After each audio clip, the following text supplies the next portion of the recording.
बहुत बहुत शुक्रिया रोहन भाई का, जिनकी इस तकनीकी दिक्कत की वजह से आधा स्टेज फेयर तो मेरा ऐसे ही चला गया। एसबीआई के सर बैठे हुए हैं तो एक एसबीआई वाला जोक भी हो जाए। कुछ दिनों पहले विजय माल्या को जर्नलिस्ट ने लंदन में घेर लिया। उससे पहले कि वो कुछ बोले, विजय माल्या बोल पड़ा, 1 मिनट पहले एसबीआई वालों से पूछो उनका लंच टाइम कब खत्म होगा यार। जब साला लोन वापस करने जाता हूं कहते हैं कि लंच टाइम चल रहा है, बाद में आना।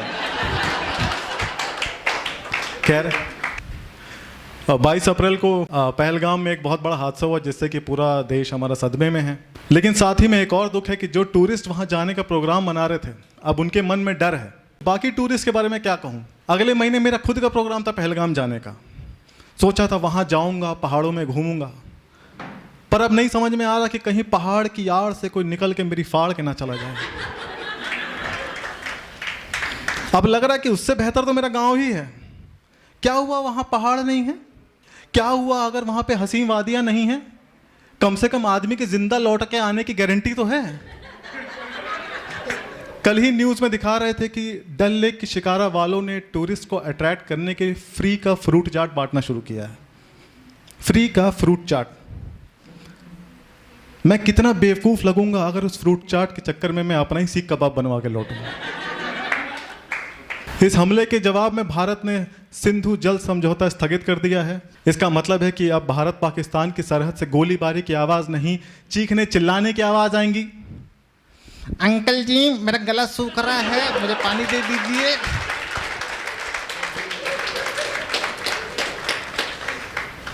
उस पाकिस्तानी के बारे में सोचिए जिसको कि इसके बारे में पता भी नहीं होगा और बिना जाने वो भागने चला गया। उस बेचारे की चीखने की आवाज तो सरहद तक भी नहीं पहुंचेगी। खैर, मुझे लगता है कि बहुत से पाकिस्तानी को अभी इस बारे में पता भी नहीं होगा, और पता होगा भी कैसे। आधे टीवी तो इंडिया पाकिस्तान मैच देख देख के तोड़ रखे हैं उन्होंने, और बाकी बाबर आजम की बैटिंग देख के तोड़ देते हैं। बाबर आजम को जानते हैं आप लोग? हाँ, मीशो से मंगाया विराट कोहली की सस्ती कॉपी। पर पाकिस्तान जानता है कि भारत सिर्फ कहता है, हमला कभी नहीं करेगा, क्योंकि उसे पता है कि कितनी ही नालायक क्यों ना हो, औलाद तो औलाद है।